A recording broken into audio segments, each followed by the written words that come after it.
This EFL Cup Picks edition of the Premier League Gambling Podcast on the Sports Gambling Podcast Network is brought to you by our Patreon.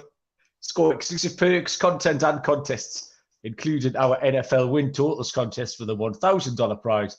Join today at sportsgamblingpodcast.com/Patreon.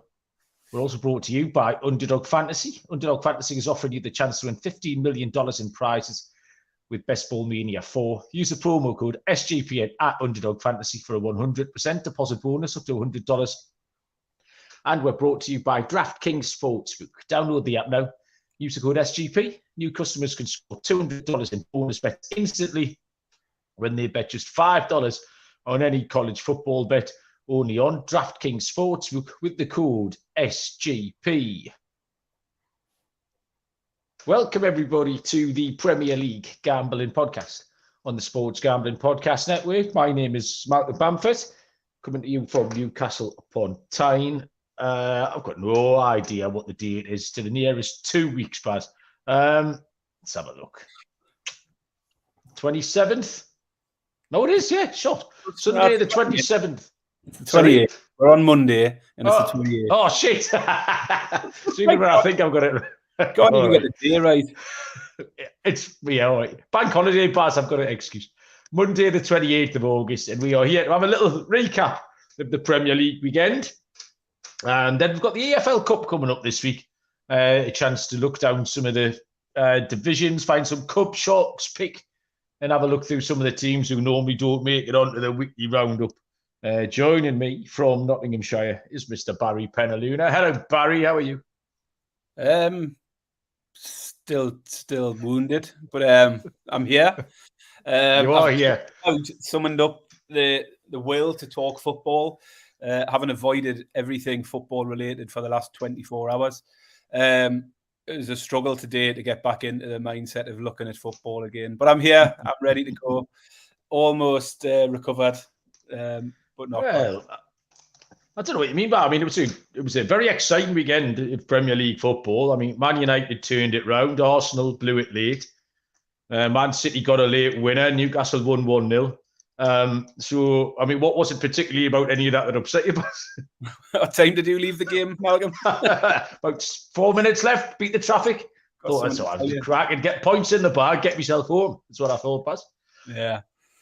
It was an interesting weekend of Premier League football. As you say, lots of late activity in various games. As you say, it looked like Man City had blew it. Arsenal did blow it. Man United cheated their way to another penalty and got themselves back into it. They didn't. It did. That was definitely dive. Absolute dive. But yeah, mixed bag in terms of my enjoyment of it all. It all came tumbling down yesterday. But before that, we started at the beginning. Friday night was very good. Well, no, Baz, but we can't start at the beginning, unfortunately. People, right? So I'm a big fan of, I listen to Hawksby and Jacobs on Talk Sport. So we're like, listen to them for 25 years, really sort of broadcast idols of mine. And one of the best things that happens on that show is when Chelsea have got beat, their listening figures are doubled because Andy Jacobs goes on a bit of a rant about Chelsea. And I think there's an element of that here, Baz. I'm not saying our listening figures are going to double, but there might be about 5 people who are dying to listen to us being pissed off about Newcastle. It's like people who suggest we get, motorway, isn't it? When there's been an accident on the other carriageway in the motorway. Yeah, exactly, yeah. People go past and slow down to have a look. That's what people are tuning in for. That's what they're tuning in to say, well, mangled limbs across the hard shoulder, Barry, on the motorway. They're tuning in to see your squashed head. So it was horrible. Like you say, I came home. I just got devastated because it was ridiculous. I know that this is the whole thing about sport, isn't it? And being a sports fan is that without days like yesterday, there's no point. You can't just win all the time. You have to have a days like yesterday to make the winning any fun. Otherwise, the winning's not fun. Like all those times we've sat here in the last year. And really, it's only in the last year since we've started doing this that we could sit here and be in a good mood once every 2 weeks anyway. Otherwise, we'd have been in a good mood once every 6 weeks for the last 30 years when we've been rubbish. I've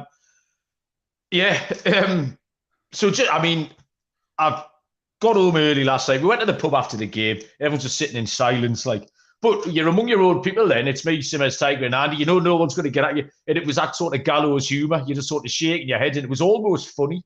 It was that bad. And then I got a lift home. I'd said in the morning to Bob on the way to football, I said, like, this is my least favourite day of the year. He said, why? I said, because something terrible always happens. I said, I don't mind playing Man United. Liverpool and Man United are the two teams we hate the most. But I always feel like we can beat Man United. And we often do. And last year, when we beat them 2, we knew we were going to win that game. But the Liverpool game, I said, Bob, something terrible will always happen. I told the IT department the same thing. I was lifted the town in the afternoon. And then when she came to pick us up, first thing I said, what did I tell you this morning? Something terrible will happen. And sure enough, something terrible did happen. So I'd say I was in bed by 9 o'clock last night. I came home, grunted at the family, and then just went to bed. Turned my phone off all day. I haven't turned my phone on about an hour ago. First message I saw was off your brother, saying exactly how I was feeling today, that he'd avoided the TV, the radio, he'd avoided everything. And now he feels a little bit better, because it will go away. I remember the last time I felt like this was after the cup final, but it's gone away. I didn't feel like that last Friday. It's gone away. The time before that was probably Liverpool last year. But it goes away, and I feel better now than I did exactly 24 hours ago. We can go through the actual game itself, Baz. I mean, I did the same thing, Malcolm, that the second the whistle blew, the telly was off. Or turned over, because I didn't want to see any reaction after the match from anyone.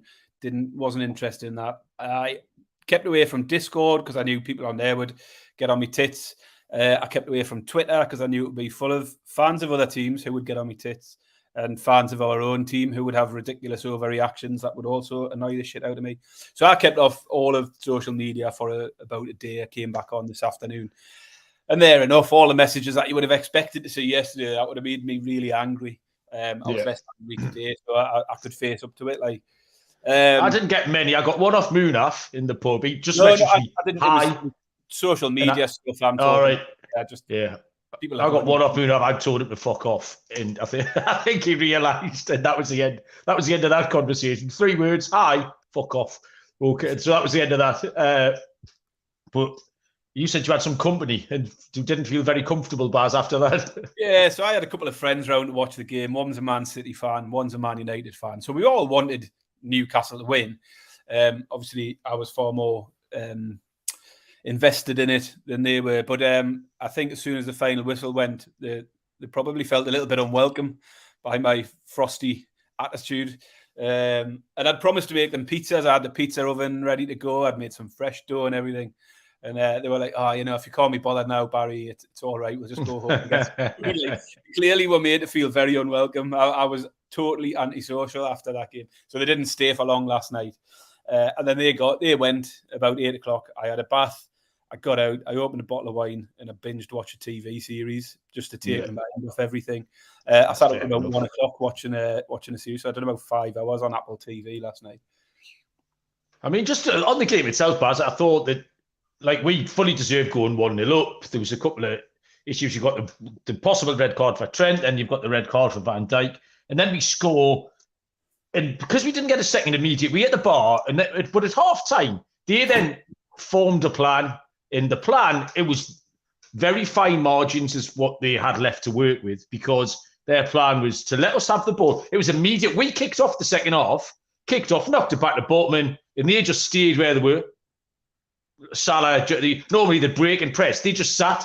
And that was within 2 seconds. I thought, all right, here we go. This is what they're going to do. It was obvious. And if they play a plan like that, you've then got to hope we don't score. You've got to carry a little bit of luck. You've got to defend properly.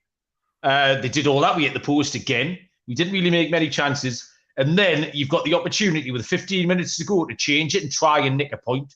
And that's what they did. And everything they had, it was like winning heads or tails 5 times in a row. And they did it. And then they made the changes. And then even when they equalised, I'm like, fucking hell, they've nicked a point here. How have they nicked a point? And then, obviously, the second goal is just absolutely unbelievable. And what made it 1,000 times worse, Baz, I messaged you trying to elicit a giggle out of you after the final whistle when I messaged you. Do you want to know who's a good player, Baz? The answer is Darwin Núñez, and you just replied to me, no. and that was the end. I left you alone after that as well. But I mean, having said on the show, I had to apologise to Bob for shouting at him when he said, "Why have you got Darwin Núñez in your team?" You laughed at me. I took him out. I mean, you couldn't make that shit up, could you, Barry? Like twice. In any other game, he puts both of them wide of the post. In any other game, it was like I think you hit the nail on the head. They hit heads or tails 5 times in a row. Everything that had to happen for them happened. I mean, the first goal, just really unlucky. Botman hits him on the arse, hits him on the back heel, and lands at Darwin Núñez's feet. Then we get a freak injury to Botman, which means he's not there to defend the second goal. And Byrne has a bit of a nightmare with that one. I thought Botman was outstanding yesterday as well. Yeah, he really was. Until that point. So really unfortunate to have lost him. But we did. It's such fine margins, isn't it? Because Almiron's forced Alisson into an amazing save to keep him out. Whisker away from scoring when he hit the post. And Barnes should have done better when he was through. He should have slotted Wilson in. And that, again, if we'd gone 2 up, that was it, I think.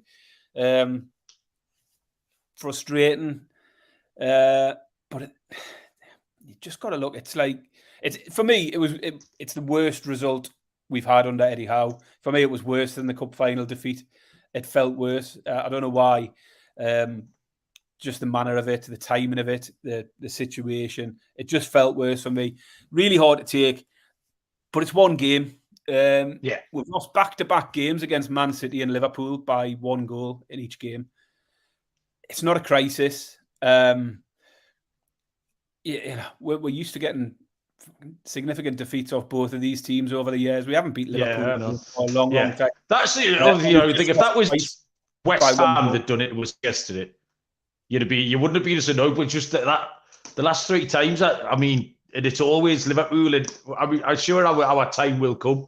But it's just like I explained to anyone who would listen to me yesterday morning. Something terrible is going to happen today. You just know it.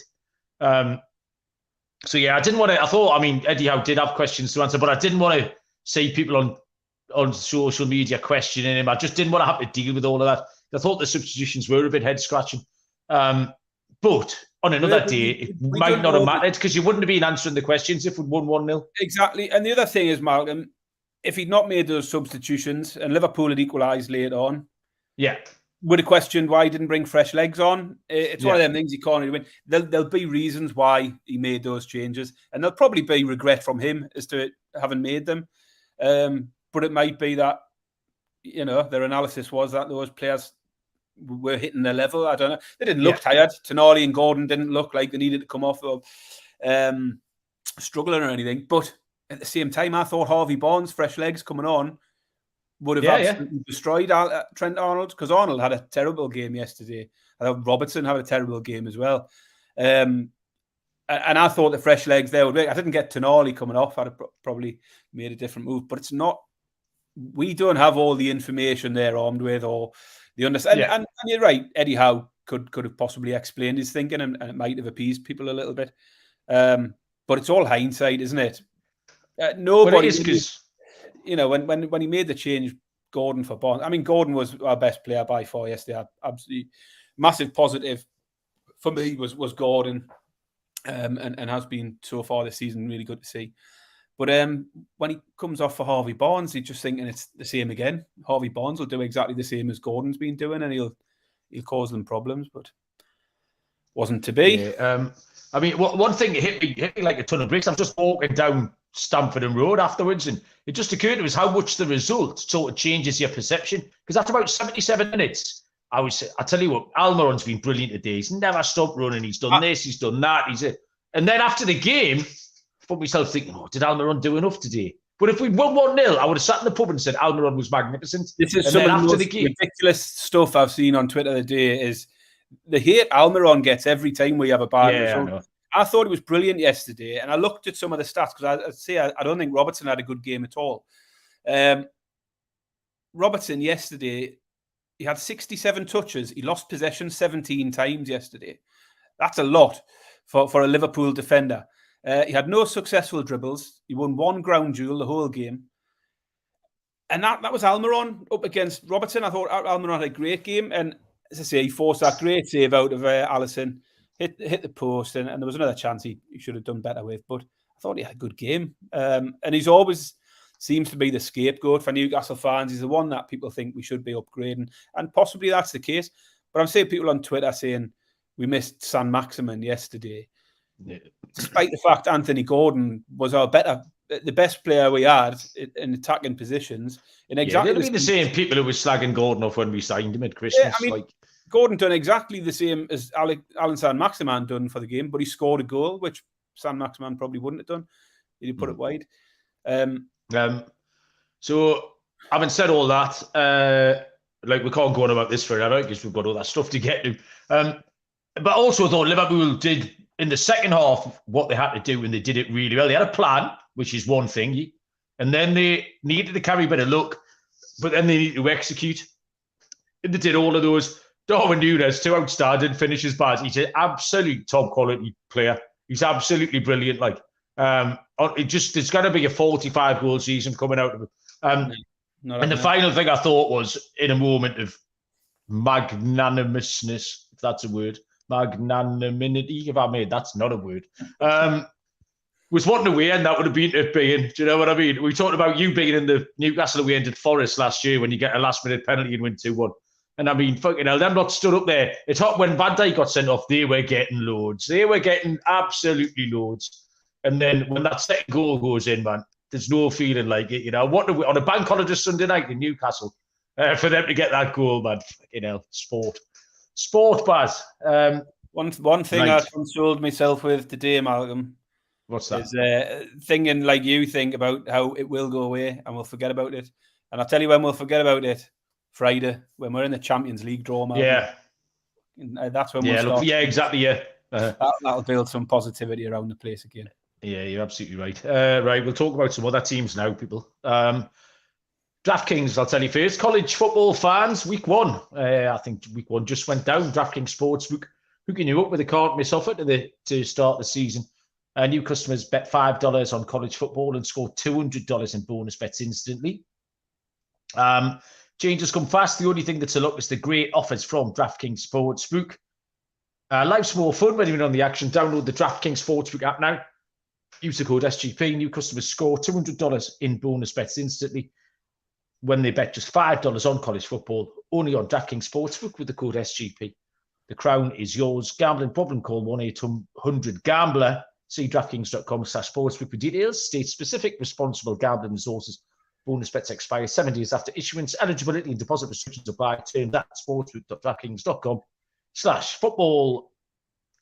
Serial and Captain Sino here. If anyone else is in the chat, say hello. There's some people there who haven't stuck their hand in the air. So the rest of the weekend, Baz, it was quite a good fun weekend. There was a lot of stuff going on Saturday. Late goals, like you see, all over the place. In terms of having a punt, for my 10 picks, I only hit 4 out of 10, Baz, but returned 10.7 units for my 10. You take that, you know what I mean? Like a little bit ahead. And then there were some other things that that would have boosted that up, some of the fancy stuff. My goal scorer didn't play, Foden, fucking ridiculous. I told you my act is always shit before I put it out there. Waste of time, don't listen to them, I don't know why I do them. But the one of the week hit, he got 100% record, Baz. We're not counting the week where you choked up and ruined it. This is my thing. The one of the week is 2 out of 2. And the 2 I felt better on, I felt I should have done better on, or I left out there really, with the Brighton game, because we handicapped that to perfection, Baz. We knew it was coming, didn't we? We knew where Brighton were, what they were, in a week where all you'd seen on Twitter were, Brighton, the best football team you've ever seen. Is De Zerbi the best manager football's ever had? Like, they're going to win every game 4-1 for the next 100 years. We were like, no, they're going to get beat very soon. And they did. And I went with cards. Couldn't have been further away. That might have been one of the most dog shit picks I've ever made. So to handicap the game correctly, you handicap that team for the last 2 months in previews and all sorts, and fuck it up so bad, it was disappointing. And the other one was Newcastle, because I had Newcastle to win, and they should have done. And even a second goal, we would have got the cheeky payout. A little shout out for stupid bet of the week, Nibs, who did our Nottingham Forest preview pre-season. He was at Old Trafford, Manchester, in the Nottingham Forest end of the weekend, and he had a fiver on Awoniyi to score first and Nottingham Forest to win. So Awoniyi scored first after 2 minutes. Obviously, Forest got beat, but he got paid out because of the offer where if you go 2-0 up, you get paid out as a winner. So he got paid out on the bet, even though Nottingham Forest lost 3-2. So that was 22-1. So that was a nice little turn up for Nibs. So if you go 2-0 up and lose 3-2, you need a little safety net, and Nibs got his with a 22-1 winner. So that was my weekend, Baz. How did you fare? I've done pretty good. 10 picks, 6 winners from 10, but some plus price ones in there. I also had the 1-1 in the Wolves game. I got my scorer up and I got my underdog up. So a really, really solid week for me. I think the 1-1 was at 6-1. Wolves were at just over 2-1. Got Diaby at 5-2 for a scorer. And as I say, my picks overall 6 and 4 felt a bit hard done by with what game? I had Newcastle over 1.5 in the Newcastle game was a loser. Arsenal to score 3 or more. I thought would have had a better chance. That felt a bit bad. A couple of trends I've picked up though, Malcolm, over the 3 weeks. Hit me. Friday night games. I am 3 for 3. 100%. 3 winning picks, and I've had 2 scorer picks on a Friday night, and both of them have won. So 5 from 5 in total on the Friday night stuff. So keep listening when there's a Friday night game. I'm doing good with those. And scorer picks, I'm unbeaten now. I had Kane in the first week. He was a push because he didn't play. He didn't. He left. I was thinking he hadn't played the first game. And then I had Awoniyi and Diaby this week. So doing all right on my scorers as well. Underdogs are doing quite well. And overall, I think it seems to be the 3 p.m. Saturday games between us, Mal. We seem to have a good little stint. That's my zone. I'm shite everywhere else. The stuff around it, the Sunday, it's always a bit hit and miss. So Saturday 3 p.m. seems to be sitting there. I think all 3 weeks we've been sitting there. Second half, looking at potential sweep. I faded Man United. I took Forest on the handicap plus 1.5. That came in. I took Brentford Palace unders and 1-1. That came in. Took Wolves to win. Took unders in that game. Win. These were all 3 o'clock games. The only 3 o'clock game I didn't get was the Arsenal over 2.5. Otherwise, I would have swept those games, and that would have been a nice afternoon all in. But good week for me. Really good week. Happy with it. Yeah, good effort. Yeah, see, it wasn't as spectacular as the other two, but stayed ahead and had some nice touches. Man United 2-0 down after 4 minutes, absolute shambles. I think they got away with it. They're still unbackable. You wouldn't go into next weekend under any faith that they can do anything. I still don't know what they're trying to achieve. We've said before, you can see where Chelsea are building. You can see what Arsenal are trying to do. Even yesterday, you could see what Liverpool was trying to do. I still don't get what Man United are trying to do. I think the penalty and the red card were probably right, Baz. 80-20. If that happened up here, both of those, you would be screaming for them. And you said you don't think it's a penalty, but I think it is. It's a dive. I don't think it touches him. No, definitely touches him. That's not in question. Doesn't touch him. He does though, doesn't he? It's a dive. And he was already touched him before he touched it. He didn't. All right. He didn't touch him a minute ago. Rashford dived. He didn't. I've just told you. He did touch him. Don't be talking shit, man.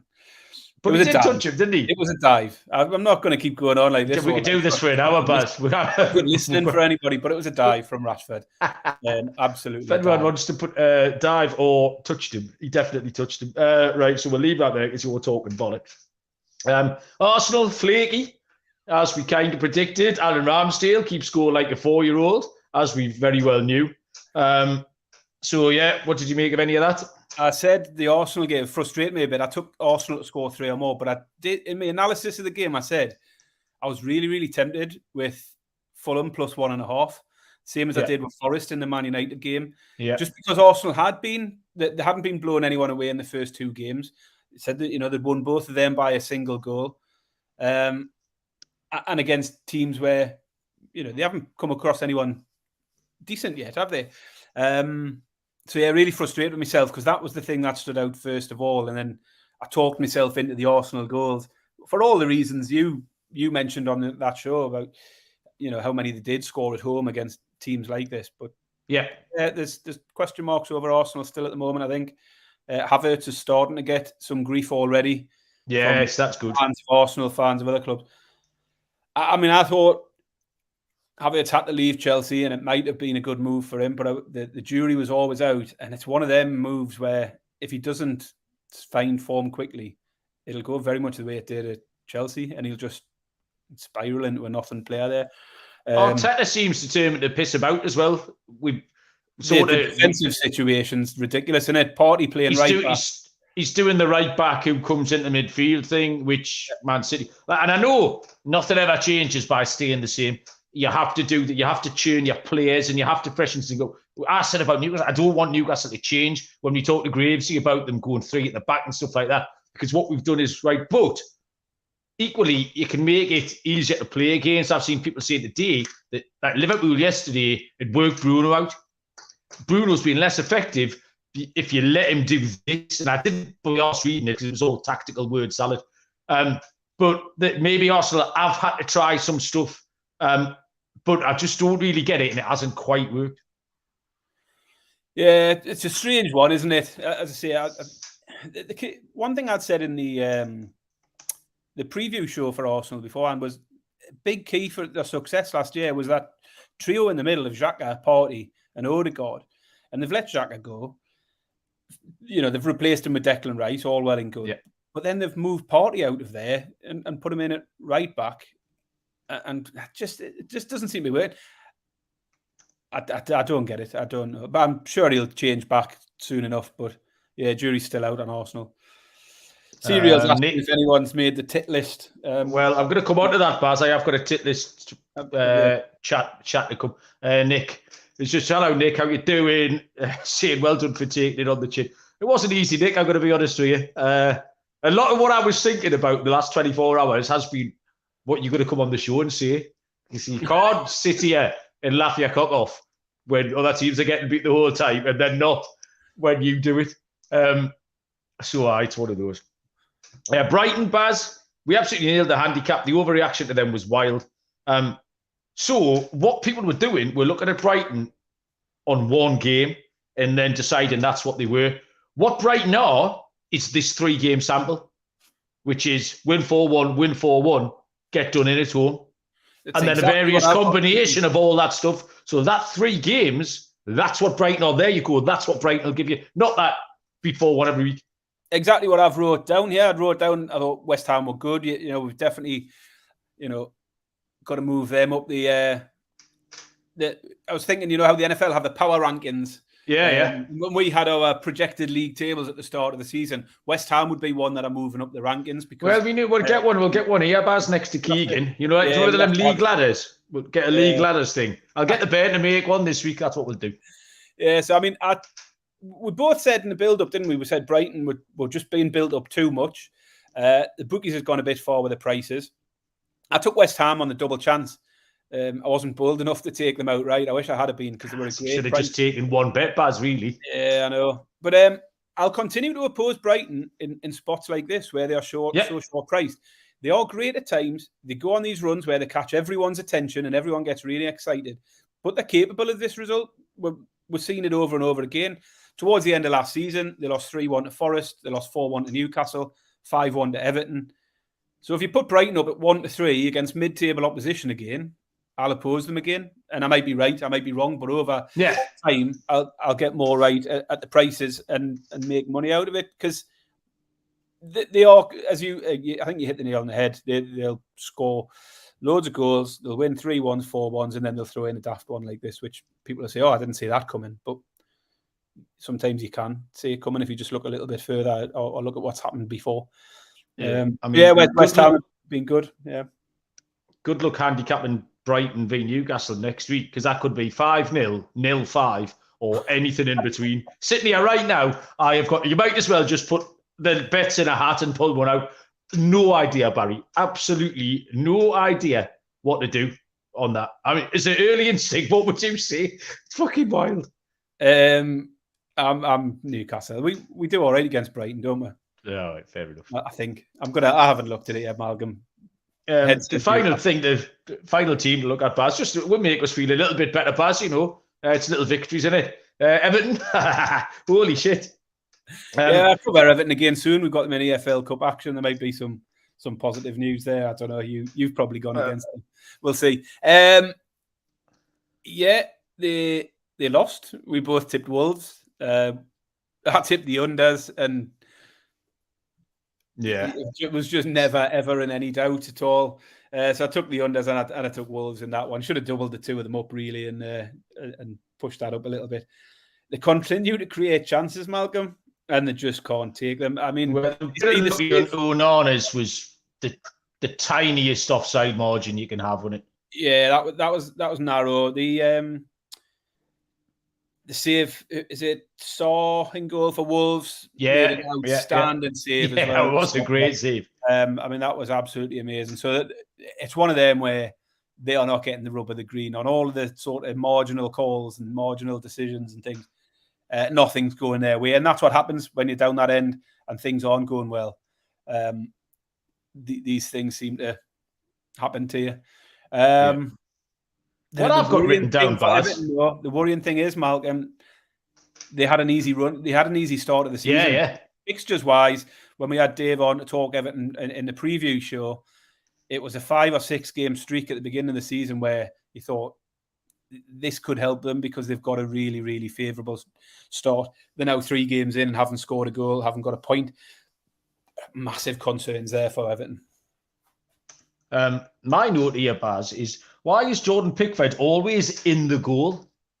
Like, what's he doing in there? Well, you don't see any other goal. He's in the goal. He made one brilliant save in the second half from in the goal, and he sort of got down with his hand. It was right on the line, and he made the save. And then they've got the big Austrian lad who scored. I can't even remember his name. Disrespectful. Something itch. Anyway, big 6'7" Austrian. Cross comes in. He's about 4 yards out. So Pickford obviously doesn't fancy the cross. The bloke comes off his shoulder, actually. And then Pickford's trying to save it from in the goal. He's in the goal again. And like the Florian Lejeune thing for us a couple of years ago. Pickford's in the... What? Get out the goal, like. I don't get it. It's fucking ridiculous. Someone should tell him I'm not a goalkeeping coach. So Jordan, day one, get out the goal. Go and stand 4 yards out. Like, get out. That's where the ball goes, not where you go. Stupid man. Any thoughts on that, Pat? Yeah, Jordan. He's only got little arms, hasn't he? He has only got little arms, but that should be more reason to not be in the goal. Like, would be my opinion. Luke Maya, in the chat, new name on me. I don't know if you know Luke, but I know Luke. Good to see a new name. Yes, hello, mate. Well done. So yeah. Nice to see some new faces. Hope you picked a couple of winners, Luke. Captain Sano's mentioned the quadruple corduroy, which I controversially debuted awful. yesterday. Absolutely awful. Well, I enjoyed it, Baz. It was so asking if I'm going to go with that. I'm going to double down. It's quadruple corduroy next time. I'm going to have to find some corduroy shoes, corduroy t-shirt, or corduroy underpants. They're the only things I had on that weren't, socks maybe, corduroy socks. So yeah, I enjoyed that. Right, okay, we've got some picks. We're going to attack the lifestyle stuff next though, Baz, because I've got some things. I'll tell you, Underdog Fantasy first. But fantasy football, right around the corner. August is almost over. We've got the Guillotine League tomorrow, Baz, actually. You might have to do that, 2 o'clock in the morning. You all right? Get championship ready for your home league by trying our best ball on Underdog Fantasy. It's a snake draft, no waivers, no trades. Set it and forget it. Underdog will do the rest. Best ball mania on Underdog. It's got the largest fantasy payout. $15 million of total prizes, including an absurd $3 million going to the winner. The time is now, the last day to draft your fantasy football team is September the 7th. So visit underdogfantasy.com. Find them in the App Store. Sign up with the promo code SGPN to get your first deposit doubled up to $100. That's Underdog Fantasy promo code SGPN. If you're concerned with your play, call 1-800-GAMBLER. And don't forget the Patreon store, the SGP Patreon. You've got the NFL Win Totals contest, got $1,000 first prize. The Patreon Pick'em is all week one college football. It's a great way to support the network. join at sportsgamblingpodcast.com/Patreon. That's sportsgamblingpodcast.com/Patreon. Right, lifestyle, Baz. Here's some things. The pub yesterday. I can't remember what it's called. It might be Bar 52. Do you know it? It's on 55 degrees North Roundabout, that one. Used to be just called 55 degrees, isn't it? Next door to the Purple Peacock. Anyway, so I got in there quite early, about 1:30. So there's two things that annoyed us. It's quite a big bar. There was one looked like a stag doing. You know when you see the stag do going home on Sunday. You know, they're all waiting for their train and they're all knackered and hungover. So there's about 10 of them at one table. And then there was like 3 other blokes just stood around. Fucking 50 tables, you all with a bit of paper on like that, Baz, reserved from 2:30 till 6 p.m. Jones. Reserved from 3:15 until 7 p.m. Smith. So it's a pub, Baz, not a Michelin-starred restaurant, what we're doing here. So there's me and 3 blokes stood in an empty bar because all the tables are reserved. Fucking ridiculous. So no. And then the second thing, it then got busy. I got quite busy actually. A queue at the bar, like an actual queuing system. So it's not a very big bar. So there's 5 or 6 servers on, 5 or 6 people serving drinks, and then one queue. Fucking now, to me, being in the pub, going to the bar is a skill, innit? It's something you learn over 40 years. Like you hone your skill. It's like you should be able to do it at university or night classes. You should be able to go. Like if there's 3 of us in the bar, me, you, and Siri are sitting at the bar, say, right, I'll go to the bar. You know, I could be back in 3 minutes. You know, I might be 18 minutes or anywhere in between, depending on your level of skill and how your luck catches you. As gamblers, there's no bigger gamble, Baz, and more fun gamble when you're stood behind someone directly, you're second in, and you're trying to gamble on which shoulder they're going to turn out from.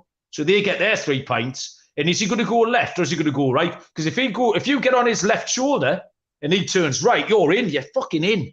However, if you get wrong and he goes that way, the bloke next to you's in, and you're still stood. I mean, that's as near to being a bullfighter as we'll ever get, Baz. That sort of little thing. And all of that shit was taken away. Tiger come into the bar about halfway through the second half of the Man City game. He was still stood there 5 minutes after the final whistling. And the third reason why, because there was loads of women in there, which is fine, absolutely fine. Go to the pub, have a lovely time. It was bank holiday. Bank holidays in Newcastle, a famous drunken weekend. There was loads of birds out, Baz. So loads of them in the queue, but they just get themselves a drink. At no point has Rachel ever said, I tell you what do you want, lasses? I'll get them in 5 pints. Like, Rachel's not got the ball, but Rachel's got to get herself a drink, and Lisa's got a drink, and then Amanda goes and gets it. They all come back with 1 glass of Prosecco each. Like, get the round in. Like, so, yeah, I was furious with all of that, Baz. Any thoughts? The table reserve thing is definitely a London trend.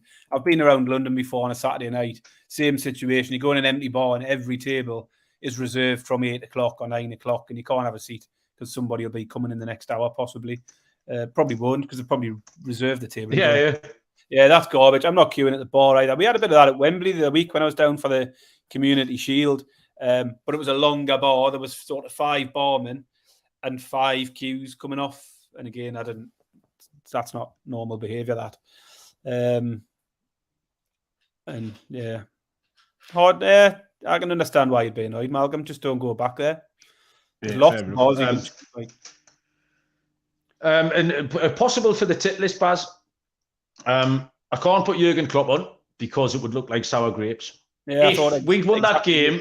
Exactly. Is that how you feel? Yeah. I thought the same. I thought it just looks like sour grapes. But he was an absolute tit all game yesterday. I said to you, the new rules about clamping down on tittish behaviour in the technical area didn't exist yesterday because he got away with everything. And then the new rules about adding loads of time on at the end of games didn't exist yesterday. No, not yesterday. Where we got 4 minutes in the first half, 5 in the second. I mean, the first half, it took Van Dijk about fucking 4 minutes to realise he had to leave the pitch on himself. But yeah, I agree. Don't want it to look like sour grapes. Klopp has avoided it for 1 more week. And my nomination, Baz, is... Yeah, it hasn't. No, not yet. I didn't really watch that game, so he didn't get on my radar much. Would be Mike Dean, Baz. So Mike Dean, the referee, from who's now retired, so he's now doing some telly stuff. He admitted last year that he didn't send. It was the hair pull. Someone pulled Cucurella's hair. It was Romero on Cucurella, wasn't it? Yeah, Tottenham, Chelsea. But he saw it and he didn't send the referee over because the referee, he felt a bit sorry for him. The referee had a bit of a tricky game. He said he's been mate. I didn't want to cause him any more trouble. So I just didn't bother sending him over. Which in itself, that was a ridiculous thing to say, because that's not really why the Premier League doesn't exist for you to decide what you want to do by your mate. However, he then comes on telly at the weekend and they ask him to explain himself. And he's explaining himself like he's doing you a favour. Like, we should all be grateful to him for explaining himself. We should all say, I'll tell you what, Mike, what a great bloke you are. What an honest, lovely man. So they would say, what happened, Mike? And he said, well, listen, I hold my hands up. I made a mistake. I shouldn't have done it. But, you know, the buck stops for me. I hold my hands up. So, all right, Mike, but why did you do it? Hey, listen, I've said it was a mistake. I've said it was my fault. I understand that. All right, Mike, but why did you do it? And he said, the biggest problem I used the word mate. And what I meant was my work colleague. Like, you might say to me, like, Captain Insane was my mate, but I've never socialised with him. I've never been out with his wife and my wife for dinner. But you just say, oh, my mate's down the pub. He said, I just used the wrong word. So that's probably why it's got all this press coverage. Okay, Mike, but why did you do it? It was just fucking word salad. He never, ever answered the question. Like, but you could tell he thought we should have been piping him off for coming out and saying, like, oh, well done, Mike. Thanks for coming out and being such a lovely geezer about it. It was absolutely horrendous. And Nick said it's Mike Dean's world. We all just live in it. I mean, fucking hell, man. So, Baz, Mike Dean on the tit list? You can stick him on the tit list. I think we'll come up with a stronger tit list at some point, but number one is... that's right. I can't believe we've made it to week 3.5, Baz. We're going very soft. We're going too soft. We've been very stoic. We're both itching to get Arteta and Klopp on. Yeah, Arteta and Klopp. If I'd given you the over/under of 3 weeks, you'd have smashed the under, wouldn't you? Absolutely smashed the under. Yeah. For now, that they're off. They're fine. Right. Okay. I've got two other lifestyle things to talk about, Baz, but it's 43 minutes, and we really need to get this EFL Cup rubbish out of the way. Let's make some picks. Right, the EFL Cup is on Tuesday and Wednesday, round 2. We have all the lower league teams, the Championship, League 1 and League 2 teams that survived round 1. And we have the Premier League teams who aren't in Europe. So 13 Premier League teams, I think, maybe 12, something like that. So there's quite a lot of good games, Baz. Games are on, like I say, majority on Tuesday night.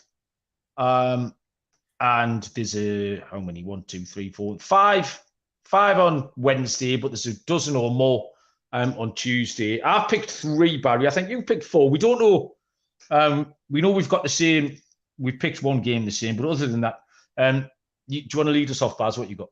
Yeah, I think we might have 2 games the same, but we didn't. Didn't consult on it, did we? We just both went out and picked our picks for the EFL Cup. So if they are the same, it'll be interesting to see if we've gone the right way. But I kicked off with Swansea v Bournemouth.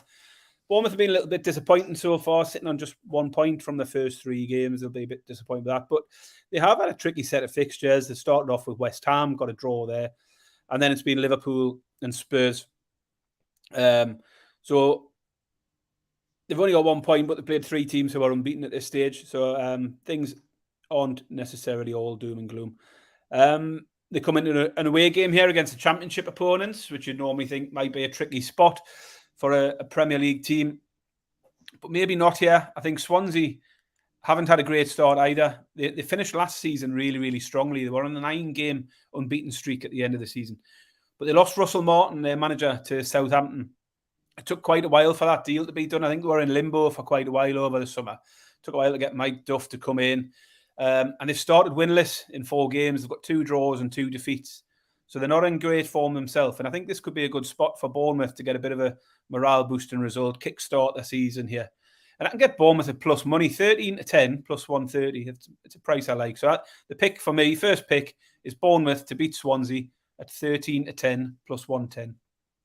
Yeah, they sold Joel Piro to Leeds as well. The Peruvian kid was he was their best striker. Harrison Ashby scored a great goal for Swansea at the weekend. Yeah, I mean, there's just loads of lively dogs in this. There's no extra time to go straight to penalties. There 100% will be 3 or 4 shocks. Big price dogs win in this show, but you've just got to try and fetch them out. Team news is key. Have a look at the team news, because historically, going back 4 or 5 years, Premier League teams would change everybody, and sometimes even Championship teams. And it doesn't happen so much now. A lot of teams will roll out their strongest team. My first pick, Baz, it's all Championship. It's Bristol City against Norwich. It's tight on the books, just over 6-4 Bristol City.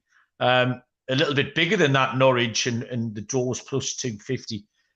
And my bet's going to be the Norwich team total, Baz. Norwich have absolutely thrown out the traps this season. They've scored 13 in 4 games. They've scored 2, and that's not like 1 7-0 humping. They've scored 2, 4, 3, and 4. 2 away games in the league, Baz. They've scored 4 goals in each. It's just a really good habit to be in that. And I couldn't believe the price, Baz. The Norwich team total over 1.5 goals is 11-8 plus 137. For a team who played 2 games and scored 4 in each. Bristol City, bang average. They're just a middle of the table Championship team. They've 2 home games, 1-1 draw with Preston, and lost 2-0 at home to Birmingham, who are going well. Like I say, the habit that Norwich have got at the moment, I don't see why they won't keep scoring goals. And it was an incredible price. So yeah, I'll take the Norwich team total over 1.5 is 11-8 plus 137. Yeah, I like the sound of that one, Malcolm. Yes. Definitely one I'll have a look at. Next up for me was Bolton v Middlesbrough. I don't know, did you pick this game as well? Nope. No, that's good. We've only got one similar then. So yeah, 2 teams contrasting fortunes here. Middlesbrough sitting on just 1 point in 4 games. We both tipped them to win the Championship, Malcolm. They haven't got that off to a good start. 4 games, they've conceded 9 goals in 4 games as well. Bolton, on the other hand, in League One, find themselves in 3rd place on 10 points from 5 games, having scored 10 goals in those 5 games. Middlesbrough failed to keep a clean sheet. 5 competitive games now. They conceded in the EFL Cup as well as in all of their 4 league games. It's a tricky game on the road, but I think it's one where they'll be itching to get their season up and running here. And I like the goals here. It's a little bit short, over 2.5 goals. Bolton v Middlesbrough. It's a 3-4, around minus 130. Okay. I'll leave the one that we've both picked, Baz, because I know we've both got an involvement in the Everton game. So I've got a big dog here, Baz. I've got a 9-2 plus 450 underdog pick in it. Oh, shit. I can beat that. Drifted, Baz, 11-2. Oh, you're going to nick my pick here, Malcolm. Oh, I bet you do. Right. Well, it was 11-2. It was 9-2 earlier on. So something's happened in the last 2 hours. The pick is going to be Reading. It's home to Ipswich. Malcolm, man. Is that your dog? What are you doing? I've got it all. You told me you didn't have an underdog, and now you just pulled one off. When did I tell you that? You did. You said you had 3 games picked. Oh, right. So the double dog player turns out on the show, everybody. Fill your boots. Reading are 11-2 at home to Ipswich. The draw plus 320. Ipswich around about 6-4. Shorter than that, nearly 2-1 on. So Reading are sort of halfway up League One. Ipswich have started really well in the Championship. Reading have kept clean sheets in the last 2 home games, albeit against Stevenage and Cheltenham, who were kind of 2 favourites for relegation. I think we put them both up for relegation at the start of the season. Ipswich have won 3 games by 1 goal in the Championship and then lost 4-3 at home to Leeds. And I just think Ipswich are going to prioritise the league a little bit. They haven't got a big squad. And because they've started so well, Ipswich were everyone's kind of dark horse for promotion in this league. They were sort of hanging around the 10-1, 12-1 mark. They were 4th or 5th favourite. And because they've started well, I think they're going to see this as an opportunity to keep going. And I do think they'll prioritise it. I think if Reading defend properly, then I think they can nick it. 11-2 to win the game. What was that, a sneeze, Baz? No, I've just kicked something over. All right, wow. So they're 11-2 to win the game, and I'm just having a look at the qualify. They're 5-2 to qualify, and again, no extra time penalties. So if Reading can, like I say, defend properly, not go wild, I'd take either of those two. 11-2 to win. But now that I see them bigger, I think there's value in the 5-2 for them to qualify as well. But yeah, so underdog pick for me, exactly the same. And I've got a bit more reasoning behind it as well. You know, similar reasons to you. I think they will prioritise the league. They'll see it as a real opportunity this season because they've got off to a good start. And what I'd looked at was sort of, as you say, there'll be 3 or 4 surprises, underdogs who will win these games. And I sort of looked at this round last season and some of the earlier rounds last season. So, for example, Burnley, who were flying high at this stage last year in the Championship, second round, they got beat 3-0 off Shrewsbury. That's the sort of thing that happen when a team's focused purely on the league. You look at Ipswich's record in this tournament. Last year, they went out in the first round to League 2 Colchester in round 1, so they didn't even make it this far.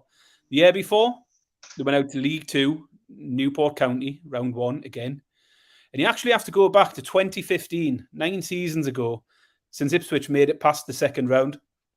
They've only been in the third round once in the last decade. And that's got all the hallmarks of a team who aren't going all out in cup competitions and are focused on the league.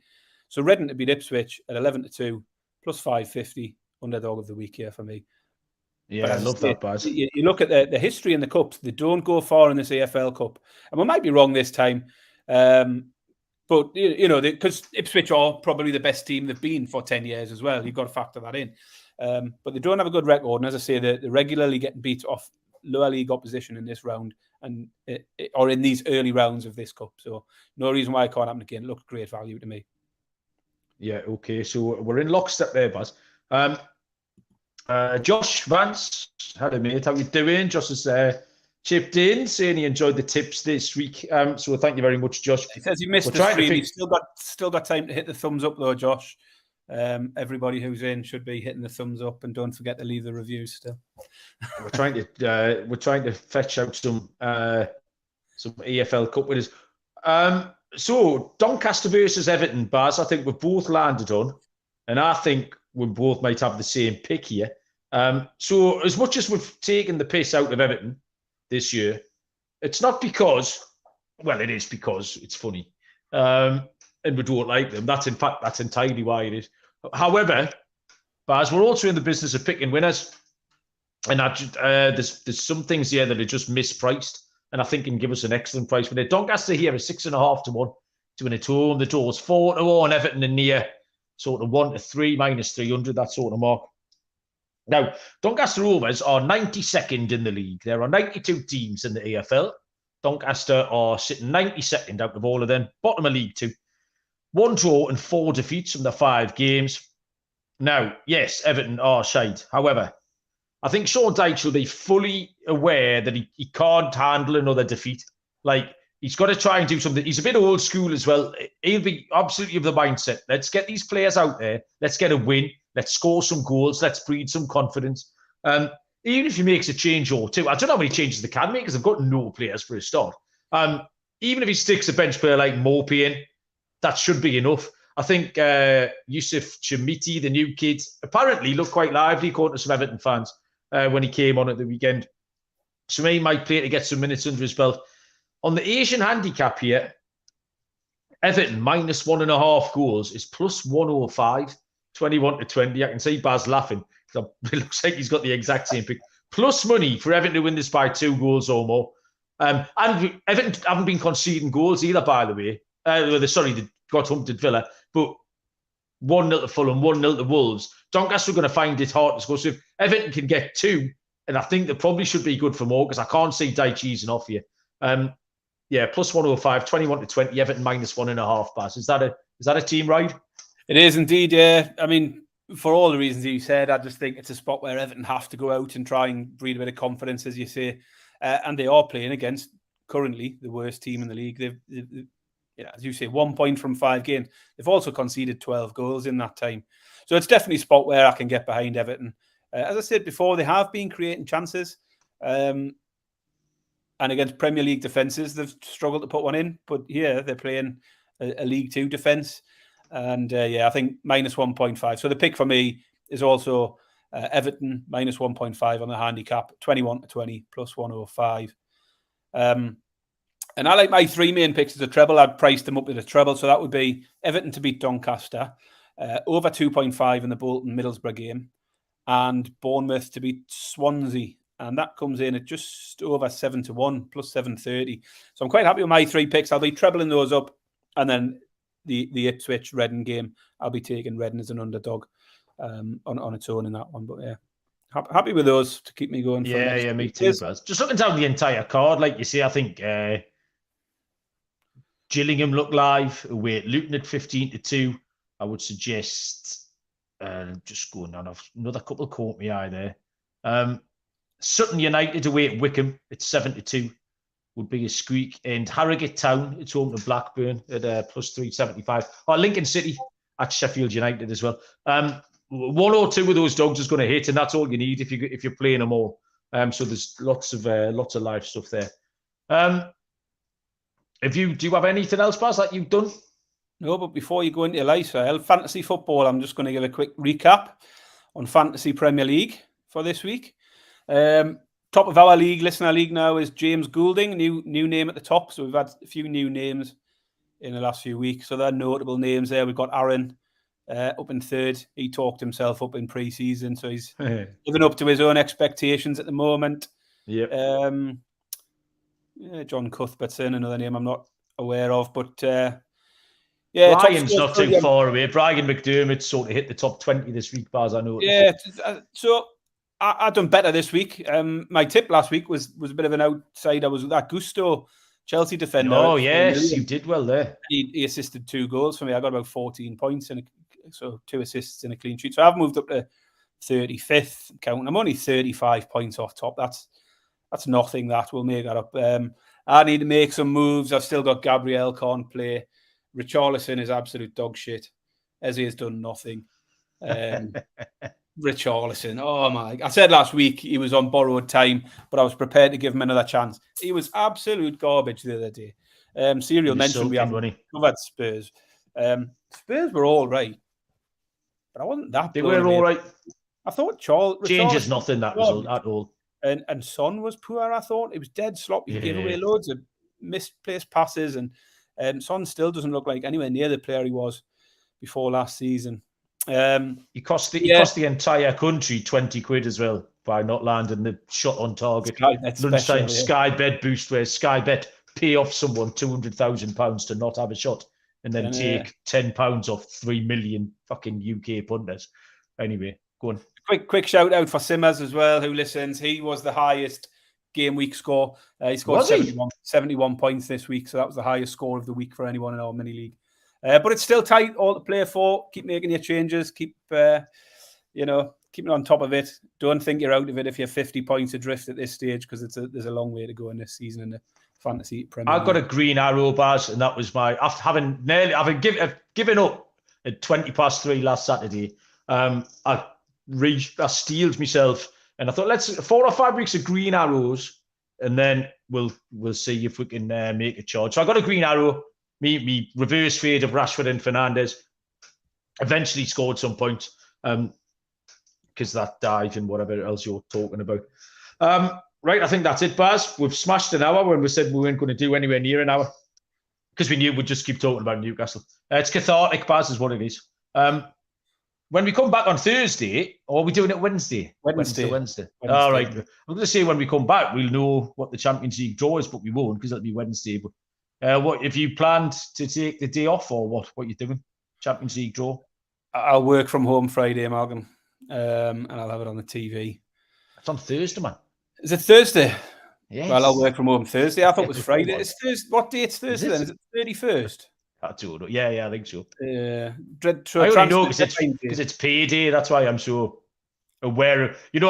I famously don't know the date at any point. Yeah. Apart from payday. If you ask us on payday, Baz, I'll tell you the date every time. Right.